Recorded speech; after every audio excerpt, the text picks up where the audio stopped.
Hey everybody, what's up? Welcome back. It is the Juice, Rise and Shine, and I am your host, Victoria Lee. We are here today celebrating Unstoppable Women. As you know from the previous segment, we have a little switch this time that is going to be with women that are doing their purpose. So today I have with me the beautiful Keisha WriteNow Allen. She is an author of this book, Worth the Wait, A Love Like No Other.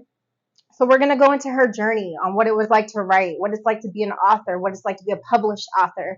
So we're going to dive into her journey and figure out how she discovered her purpose. Thank you, Keisha. So welcome. Thank you for having me. I'm so honored that you're here with me today and taking the time to really interview and tell your story for us.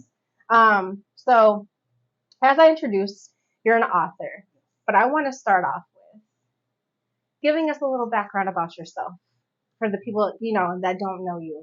Okay. Tell them a little bit about you. So I'm originally from Miami, born and raised, Jamaican parents. Um, I I worked in. I have been working with. Well, right now I work with project management, and I've had several different jobs that I have done throughout the years until I began writing, of course. What was it like growing up in Miami for you? Miami it's a melting pot, so you meet all kinds of different people here. And like I said, my family's Jamaican, so I grew up a little differently, with the whole, we used to go back and forth. My parents used to take me home. Back to Jamaica. How was that? Listen, so they grew up in a place called Hanover, Jericho. Okay. And it's what you call country, very country, meaning they had the outhouses, the chimneys, and at nighttime, if you have to go to the bathroom, you have the chimney, they call it, and you use it, push it under the bed, empty it in the morning. Humble beginnings, but I never heard of this. I'm learning something new today. Okay. Yes. And it was a great experience, though. It was great. I learned a lot. Okay. Yeah. So, how do you feel like that applies to you today as a present woman? I mean, you don't take things for granted. I definitely don't take anything I have for granted in what I'm trying to do. And I also will never, I don't see myself, even though my hair might be big, I don't see myself ever getting the big head, because you know where your family came from. My parents came here and they struggled and they made a name, did well for themselves. So. Good for them. Yeah. So do you still celebrate the Jamaican culture? Like, are you very infused in the Jamaican culture, or are you more American? Like, they call me Jamaican. Right? Jamaican. So I love the ackee and salt, like the food, the ackee and saltfish and dumpling and rice and peas and curry chicken. I eat all of it. I love all of it. The food is off the chain. Yeah. That's my favorite. Yeah, so that's my thing. Definitely love to eat. So anything, I eat all kinds of food, but definitely the island culture. Yeah. You haven't tried it yet. Right. Definitely try it. Yeah. Yep. Very nice. So you're still very much a part of the culture, even though you were born and raised in America, right? But you're very much appreciate your Jamaican culture. Absolutely. What is the one thing that they instilled in you for our Jamaican culture? Like, what is one thing that sets Jamaica different from America? Oh, Lord. They had no problem working. Like my grandfather went away when my parents were young. Well, my mom. When my mother was young, he went to England. Okay. And would send money back home, which is Jamaica. And so he had no problem doing what he had to do to make sure his family was taken care of. They just working hard. My father, both of my parents came came here with nothing, and managed to do okay for themselves. They just work hard. They just work hard. You have to put in the work to get what you want. People, they used to say, which I'm not saying, I don't like to put everyone into a category. A box. Yeah. Right. But they used to say, in America, you have it so easy. You don't appreciate all the stuff that you have here. You know, food, something simple as food. You know, they don't throw away food. Like, so, you know, your plate, you're throwing out all this food away. No, we don't do that. Like, you're going to eat your food or, you know, take on. My mom was like, only take what you know you're going to eat. Like, yes. Don't make your eyes bigger than your stomach. Yeah. You know, I'm telling you, you have to appreciate what you have, work hard, and don't just expect handouts. You have to work for it. Absolutely. People forgot that. Nobody wants to really work. Not again. Maybe not put everyone to a category. No. I get what you're saying. Like, as the generation, as society, we're starting to lose focus on what's important. Right. We're starting to lose, you know, that work is required in order to get what you want. Everybody wants fast money. Everybody wants to get money the easy way, but life doesn't work that way. Yeah. Nice. Now, does your Jamaican culture play a part in the writing that you do? So I have a story that I did start to write. That's going to come out eventually. I'm still working on that one. And the characters are Jamaican. So you're going to see the grandmother. She's Jamaican. The mother and, well, just a Jamaican family. So you'll see some patois in there. You'll see certain things. Wait, do you speak patois? But they laugh at me. I can, but they laugh at me when they do. They say I have an accent. So it's not the true authentic. Right. Okay. So I just kind of, you know, I'll play with it, but I tend not to speak it too often. But yeah, I can speak it if I have to. Very interesting. But okay, so you have a story coming, or is it going to be a book, or? It's going to be a book. Yeah, that's going to be a series. And two, actually, I'm almost done with the second one for that one as well. So it's just going to be a series. I like to write. So that will be the sister, and then the next story will be the brother. So I like to tell different characters. Yes. They each have their own story. Okay. I like doing, that's how I like to write. Okay. Very cool. So when did you start writing? Oh, from I was in elementary school. I used to sit in class. The teacher would be talking, and me, I would be sitting there with my paper, folding my little paper into 4 parts and making up little stories. So I'm missing the lesson, but I was getting my writing, and I always loved to write. And then in my teenage years, that's when I really, and I used to write by pen, like hand, paper and pencil, you know. Yeah. You know. On paper. No, I get you. Yeah. Yes. And I would sit there and just write. I could do it for hours. And that's how you know you love something, but when you're not, right? And there was even a time when my friend, she would tell me, don't call her back. My best friend, she said, I would stop, you know, we'd call each other and I would read some of what I was writing, some of the story. Okay. And she'd be like, girl, listen, did you write some more? Like the next time I call her, she'd be like, did you write some more? And I'll be like, no. She's like, I need you to call me back when you write some more. That's great though. Yeah, it's hard to find people that support your actual passion or what you're good at. So she pushed you. She pushed me. Yeah, she's always pushed me. Yes, for sure. Okay, so all through elementary and middle school and high school, you did little short stories just to kind of build your muscle. And poetry. I used to do poetry. I haven't done that I haven't done it in a while, so I don't know about poetry right now. But yeah, I think actually in my next story, because I wrote some stuff I was gonna do an anthology project, and I wrote some stuff for that one. It's just one story, so I may include it in the next story since it's about. I'll give you this much. It's about love. It's just straight. Okay. The title's gonna have it's love. You'll see. Love. Okay. So I plan to probably put that in there. Okay. Yeah. Oh, interesting. Now that's one thing I can't do. I write along with Keisha, but poetry, I can't do poetry, or at least it hasn't come yet. That spark. You got it. It's in there. You just don't know. If you try it, you'll. So how did it spark for you? Like, what was it? Just like, so you were just in elementary school and you just started writing. Like, was there a certain spark that happened that you just, or it just was in your mind and you just wrote it out? Yeah, I just used to. I don't remember a particular event or anything. Sorry, I just used to love to write. So I would do poetry and short stories, like I said, and all this, just to write, whatever. As long as it had writing in it, I was doing it. Okay. Yeah. Okay.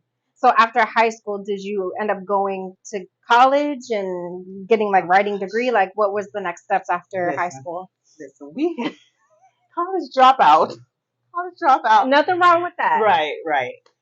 But I ended up dropping out, and this is when my life took a turn, I'll say. Okay. I dropped out, well, first of all, I didn't know what I was going for. Okay. Back in the day, yes. I'm not that old, but, No. But back in the day, my parents, of course, like I said, they're Jamaican, and a big thing was go to school, get a degree. Yeah. That was it. Very the Caribbean. arts wasn't yes. a big thing. Right. Right. So when I told my father, I even told him I wanted to write, and he was like, well, that can be your second choice. He didn't encourage it, right? I got you. So when I was 18, with their, blessing, I went off to college. Well, here, I went to community school because I know what you wanted to do. Smart. Right. Yeah. So I was here, and I was in school, and I was miserable, and I did horrible. I did horribly because I wasn't enjoying it. I didn't know what I was there for. I was in the counselor's office trying to figure it out. I was taking all these aptitude or whatever they call those tests. Yeah. No, I get the personality, like what I did the same. Yes, I get you. I was miserable. And then I just started working like these random jobs because I did a lot of temp work. Okay. So I started at UPS. I was miserable. Like customer service, I was miserable. And every job, I just kept doing these little random jobs, and I lost writing. Okay. Right? And I just fell into the everyday hustle. And health insurance was kind of what I ended up, I did teaching. I did it all. I've done it all. That's good though. Yeah, I've done a lot of different things. I dabbled in some of everything. Right? Yeah. But yeah, I didn't make it no there. Stripping. We didn't do the stripping. That's a good thing. You kept your morals there. Go ahead, girl. Yes. But nothing against it. Just it wasn't for you. It wasn't for me. You couldn't take your morality to that level. I get you. Right. I get you. So, but I tried a lot, and I lost writing, and that is when my life started to have, the downturn. Okay. I was unhappy in everything I did, and I was like, what is it I'm supposed to do? I really didn't know. Something that I always did, like when people are searching for their purpose, a lot of us are out here like, what am I supposed to do? And you used to do this as a child. Like, what is that thing you used to be in your room, like I said, for hours doing that no one could pull you from unless you, Yes. What is that thing? Or people told you were good at. People always say, oh my gosh, you're so good at, what is that thing? Right. When you're searching, if you don't know your purpose, what is that thing? Absolutely. So go back to your childhood. I would encourage people to do that.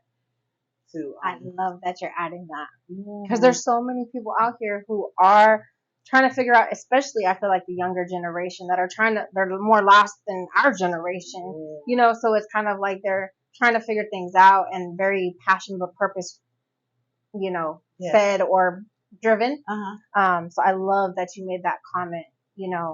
It goes back to when you were a child. What'd you do? Yes. So, okay. Absolutely. What's that thing that you can't tear yourself away from? Yes. Like I love to eat, right? I tell anyone who knows me, right? We love to eat, right? So anyone who knows me knows that I'm going to eat. So I could write and not even think about food. Right? Like my stomach may rumble a little, and I'm still like, I'll get. I have to force myself away from it. When I get into like when I'm writing my books, I can even tell you about that.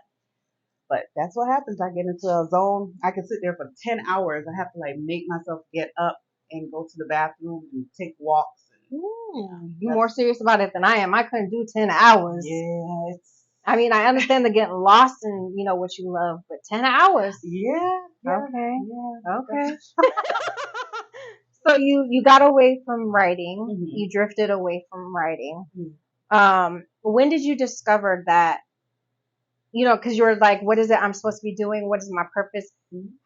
What made you discover or rediscover that writing was your purpose or passion? So depressions when, around 2018, I got into a horrible relationship. Okay. I was dealing with some health issues. Yeah. My aunt, who was like another mother to me, passed. Well, she had brain cancer. She got brain cancer. And it was a whirlwind. Okay. And, I went into this deep depression. And that's when I started just jotting some, just starting a story. Actually, wait, let me back up a little. Okay. There's she's now a producer. Her name is Tressa Ozarel. Okay. And I was, like I said, in that deep depression. Yeah. And I started seeking. And when I say seeking, I was watching The Secret. Okay.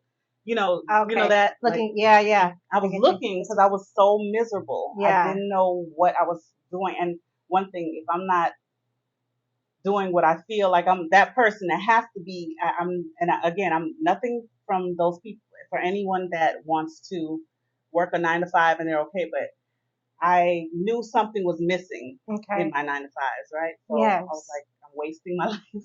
Something is missing. I got you. And I'm, about to turn 40 at the time. I'm actually telling my age. Yes. Nothing wrong with it.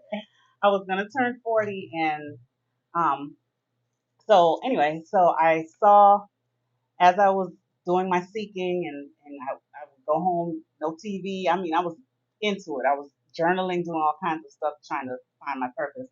And an email was in my inbox. When I opened it, it said, like Tressa's email said, like, do you want to write? I can help you, with your writing, write a book in 4 or 6 weeks, something like that. Okay. I was like, how did she even get my email? Right? Yeah. So I was like, oh my God, I want to write again. Like, this is this came just when I needed it. So I signed up, and, I started writing with her class. Yeah. Like we would do classes weekly, and she would be on there and coach us and whatnot. And then I got another job, because I was in health insurance at the time. Okay. I got a job that put me on the road, and that's the project management stuff. Okay. So that put me on the road, and again, I lost it. I lost track of what I was supposed to be doing. It was a new job. I was like, oh, I'm making money now. I'm doing, I get you. Put the book down. And then 2020 comes. We're home, pandemic, right? I'm sitting at home for 10 months. 10 months I was not in the field. Okay. At home. And my friend, same friend I was telling you that used to say, when you gonna write again? Yeah. She was at my house with us for a few months. And she was like, she was finishing her dissertation. So she said, Keish, come downstairs and write with me, because she would sit on one end of the table, and you sit at the other end. Right. Okay. And she's like, come on, you said you wanted to finish that book, come down and write. And I was like, okay, instead of worrying about, because I'm sitting here worried about the pandemic, sitting up in my room, and like, what am I no gonna sense. do? Right. So I come down and try to finish the story I had started that I forgot about when I went back on to the work. New job. Okay. Right. But it wasn't working out, because, like I said, this is my first time like trying to do a full book. Yeah. And I was doing it with 3 different characters, which is not easy when for your first story. I was like, so I was having a hard time, and I ended up, the idea for this story came. Okay. And I was like, oh, and I went and I Googled some names, some Afrocentric names. Okay. And I drew like a mind map. And I did, remember that? Yes. In school? Yeah. With the bubbles and the little. Yeah, in all the different, the narrative type thing. Right. Yes. And so I was like, oh, and that's what Tressa had taught us. Okay. To do that. And I put the name of the main character and all, the supporting characters. And that's how this book was born. And I was like, okay, I didn't know anything about publishing. Nothing. I started taking classes, everything to do it myself. Started a publishing company, all that. But yes. It was all happened because I was home and had the time to sit down. So that pandemic was your saving grace in regards to your writing. So did it pull you out of the depression? Is that how you overcame it? Like, absolutely. That is exactly what happened. The writing is cathartic for me. Okay. Like, I go through, even now, I'm not going to sit here and say I don't go through these depression phases. Of course. And if I sit down and write, it's just the biggest release for me. Okay. Yeah. So on your journey and on your way to discovering, which it sounds like you've had a windy, crazy journey to get back to to your passion. Right. What were some of the obstacles that you overcame? But you clearly just illustrated the whole thing, which I love because that was really something I wanted to know. Okay. Now, do you feel like with your writing that you have a purpose? Oh, absolutely. What is the purpose that you feel you have? Well, definitely to inspire and Okay. encourage. Like this story, I can say was for a young, I would, well, for women in general, but definitely a younger woman population, because I feel like most women have either been through this, are going through it, or will go through it at some points in their life. Yeah. So the story is based on a woman trying to get to know herself. I mean, you know, a little bit We of me. all go through that. Right. Yes. So, and we're talking about relationship issues, career issues, self-esteem issues. Yes. I mean, the whole gamut, so that's how the story was born. And that's what I like to, I want someone to take away. I like for people to learn something. Yeah. To, something that they may be able to relate to that helps them through that. Yeah, for sure. Now, I read this book, and if you love when your emotion is evoked in some sort of writing, you need to read this book, because when I was reading it, there's some sexual scenes, FYI, which I was like, ooh, like I wasn't expecting that. So, it gets you a little tingly. A little tingly. I was like, ooh, Keisha. Okay. So it evokes those emotions that you want and to reconnect. So that's the best type of writing, in my opinion. So just so you know, as we talk about this, make sure you check out her book if you like that type of writing. Thank you. Absolutely. So what do you feel like your ultimate goal is? Like, is your goal to finally go full time with your writing? Like, when you say your purpose, I know you really want to inspire, but is there something specific that you want to inspire women when you write, or like, what is the ultimate goal that you're really trying to accomplish? Follow those passions. Don't let them go. Don't, no matter whatever you're doing now, a lot of people are stuck in jobs they hate. And I'm not, of course, I would never say quit your job and do, because I'm still working, Right. I would not do that until I know for a fact, but I want to do it full time. I want to be able to do movies eventually and whatnot. That's another story. Yes. But yeah, don't never quit your passion. And if you don't know what your passion is, make your life's goal to find what it is. Don't give up on it. And it makes you so, and I don't like to say quotes from the book, I guess, probably, but there was something in there when she says, the main character, Anissa, she says, I'm forgetting, not living your purpose, you feel like you're drowning and gasping for air. I mean, okay, I'm paraphrasing. Yeah. Right. So if you're not living your purpose, that's how it is for me. I mean, I don't know how people just go through life, and again, I'm not taking away, but I have to feel like I am living my purpose. So I would say go after your dreams. Don't stop until you get, whatever you have to do. Yeah. Yeah. Keep pursuing that. Keep pursuing it, and I knew nothing about publishing a book. Zero. Yes. So learn, go, if you want to do something, do it. Go learn, go take the classes. I paid money, I did whatever I had to. I was in it to win it because I knew this is what I wanted to do. Okay. Yeah. So I know you mentioned how you created a whole publishing company. Is your goal to eventually have other writers underneath you and publishing other books as well outside of your own, or do you strictly want to stick to your own books? So the only thing, I thought about that. The only thing about publishing other authors is you have to take into account legalities and certain things. Yeah. And that part, I don't know if I really want to get into, but I wouldn't mind definitely more books for myself. Of course. I wouldn't mind maybe doing, not coaching, what's the word? Like trying to help. Consultant. Thank you. That was the word. I'm telling you, my brain. I would do something like that ultimately when I get really good at it though. Like I don't feel comfortable enough to just go out and tell, but I definitely would do consulting. Experience, But I yeah. wouldn't, I don't know. I'm never going to take anything off the table. Smart. Maybe one day I do want to publish other authors. Okay. Yeah, help them. Yeah. Yeah. I think that would be cool. Especially minority. I mean, that's just, I'm saying that. That may not be yours, but no, they need, you know, the publishing need industry help. needs more minority. Yeah. So I believe that too. Yeah. For sure. Yeah. Now, so back to your book. Okay. Who's your favorite character in this book? Oh my gosh. Oh my god. Oh my babies. You got it. You can only pick one. You know what? Okay, so everyone has their purpose, right? True. And that's such a hard question because there's several, right? It's so hard to pick one. Okay, how about this? Is there one that you related more to in the actual book? Yeah, definitely the main character, Anissa.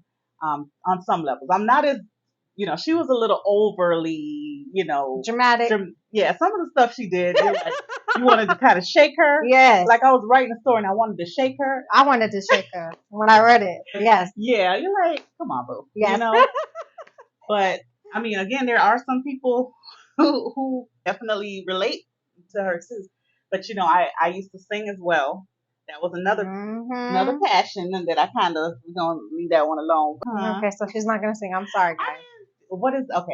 Is there something that?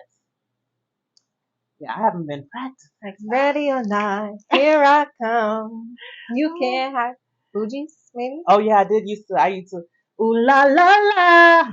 It's been a while. Oh, you gave me the chills. I wasn't expecting. Yeah. Oh Lord, she's over it. I love it. It's the way that we rock when we doing nothing. Ooh la la la. It's the natural life that the refugees bring. Ooh la la la la la la la la. Sweet things. Na na na na. It's been a long time. Look, I got the chills. I love it. High five. I used to sing in a local band and the whole nine. And Anissa also, and I was afraid to put myself in front of people. I was hard on myself. I was thinking that people were judging me, which they probably were, but you took it personally, right? I got you. So, and it wasn't. No one ever said I couldn't sing. It was all in my own head, right? And that is another thing that I want people to understand. You listen, just because people say you're not good, if you know it's something, and I'm not, because sometimes people do stuff and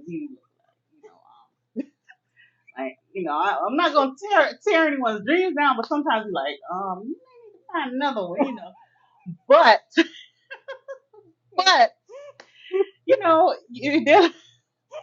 I'm sorry, I'm being.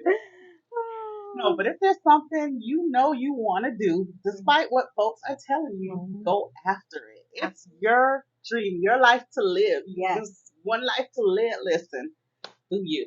Yes. Do you. Did I deviate from the question? You sure damn did. Okay, but you answered it. Anissa was the one that was more relatable because you couldn't pick your favorite one. Right. So, right. Anissa is who you're more you can relate more to.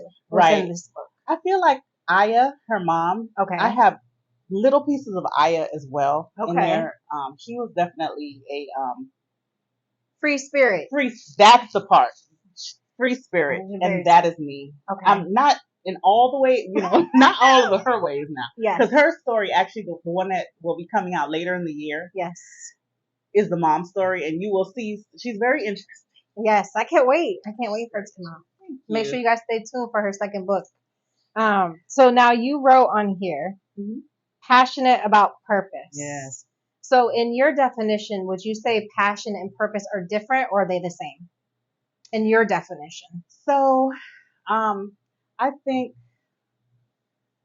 and when someone said it to me, because I think you can have many passions. Yes. Someone said you can only have one purpose, but I don't believe that either. I think you can have several, but I think most people have a bunch of passions, but your purpose is the one you probably hone the most, or the one that just stands out the most. It's like that one driving force. Yes. Okay. Yeah. So, yeah, we all have passions. Most people have several. Like I said, I love to sing. I don't know if it's my purpose. I love it, but I don't know if it's something I was meant to. I don't know. That part I'm not sure. But I think we all have. Now I feel like writing is definitely a purpose for me. And through that, you feel like inspiration is that purpose. Correct. Like you feel like you're meant to hear, or you're here on earth meant to inspire others. Inspire through writing. And encourage, yes, all of that. Okay. For sure. Okay. For sure. Yeah. Do you feel like you're up for the task? Woo! That's a listen, I'm not, because I don't want to call myself some kind of expert or that's, but I mean, I've lived, and I think I have a lot to say, a lot that I can give. I'm gonna have some testimonies in the future too that I'll be adding to my thing. So yeah, I think that is one of my purpose. That is my main purpose, to inspire and encourage. So do you believe in people having natural talent? Oh, absolutely. Definitely. For me, and again, singing was a natural talent. Writing are natural talents. Like no one taught me really how to, but the singing, for instance, I used to just listen. We had tapes back then. Tape. Yeah, that's exactly. Yeah. Yeah. Show my age. But, I used to try to mimic the singers. I just play it, pause it, play it, and mimic. And when I was around, I sang in the choir and stuff too, but I didn't really know that I could sing. So people started saying, "You actually have a nice voice." I was like, "Really?" And that's I feel like that was just an innate thing. I just kind of, no one really taught me how to do it. And then eventually I went and I took a few classes. That's what I'm saying, in the preparation. But it was to enhance that natural talent. Right. I get you. So just because you can do it doesn't mean you shouldn't take those. Enhance it. Right. Yes. Singers take vocal lessons. Yes, they do. Do the best you can. Like, So if there was one thing that you could tell the younger generation about yourself, okay. If there was one thing you want people to know about you, what would you want them to know? I kind of touched on that earlier when I said don't give up on yourself. Yes. Don't be so hard on yourself that you miss your calling or you miss your purpose because you're so hard. You don't think people will appreciate it. You don't think you're skinny enough. You don't think you're smart enough. You don't think you're pretty. Whatever it is, don't let that stop you. And that was my issue. Okay. So I want people to know, well, right now I want people to know that I'm an overcomer, let me say. I'm going to overcome to get out of this fear. I'm going into life. I'm going hardcore now. I'm not holding back anymore. No games. No, not playing any games. So why do you think you're perfect for my interview? Why do you think I chose you? Because it's unstoppable women. And you're saying you're an overcomer. Anything next that they should know about that you want to tell people of what's coming? As far as my work goes? Yes. Well, as far as your writing. Anything else you want them to know? Listen, there's a lot. There's a lot. But I definitely, like I was saying, I definitely have the mother story that will be out later this year. And the other stories that I can't wait to get. Those are so fun. Like, look at how juicy she gets. See, those are different. Those aren't, they're inspiring, but it's a little different. It's a little different than this one. Those might have even a little bit more little sexiness and fun. You dipping into the erotica? Is that what they call it? Erotica? Just a little, like you on the border? Yeah, some might be considering a little bit, but like I said, it made me tingly. Oh my goodness. So I will definitely be working on my other, and that's the other thing. I forgot to say that. I like to test myself. Okay. So Anissa, I could relate to, like I said, the main character of this story. Aya, her mom, I can relate to, but minutely, because she's an older woman. She's a mother. I don't have children. Okay. I'm not 50. She's 53 in the story. That's right, girl. Yeah. But, there's a lot of aspects that I can't relate to necessarily, but because as a creative, we're allowed to create whatever we want to. And that is, and I've never been married, none of that.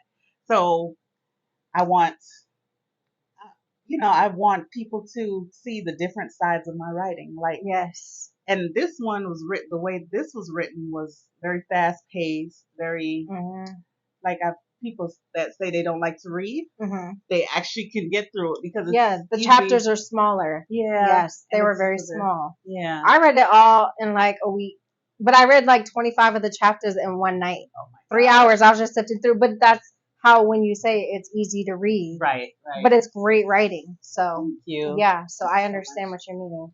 Yeah, but Aya's story is a little more. I would think it's a little more detailed. It's I would say slower, but not a boring kind of slow. It's just more. It's just a different kind of writing. I got the you. words are bigger. I don't, so you might have to pull out your little not like thesaurus. that. Thesaurus. Or dictionary. No, dictionary. Not Thesaurus. Whatever. Dictionary. The dictionary. You may have to look up a few of the words, but I'm not saying I'm this intellect. That's not what I'm saying. No, I get what you mean. But challenge people to read. Yeah. This one is simple, a lot more easy to get through. But you're gonna have to pay attention, and her journey is just you want to shake her at times maybe too, but her journey, and I like to show people in different times of their lives. So she's gonna be 30. Aya's, like I said, 53, and one of my characters in the other stories, a male character. Like I like to write. Obviously I'm not a male, but I love, I love to. So I think it's fun challenging yourself to do different kinds of, or writing different kinds of ways. Just challenging yourself to do different things. Yeah, so I'm excited. You should be. Thank you. And I hope you continue and get these books out. Yes, and maybe one day I can get a movie, or some movies, not one. There you go. I would love to get into that area, script writing, producing and script writing, all of that. Yeah. So turning these books into a TV or a movie. Into a movie, or yes, absolutely. I see it. I see it. Thank you. Absolutely. I appreciate that. Well, everybody, I'm gonna make sure that I put the link so that you can get her book if you are interested. And I really love talking to you. The journey, your narrative, how you deviated certain paths, how you overcame depression. It's all so relatable, especially probably for any audience to go through. But I'll be sure to add Keisha's IG as well in case you want to follow her journey and see the books that are coming out. Yes. And if you have any questions for her. So reach out. Yes, but thank you for taking the time to come on The Juice, Rise and Shine and interviewing and telling your story. I admire everything that you went through. Thank you so much. Yes. For next time, guys.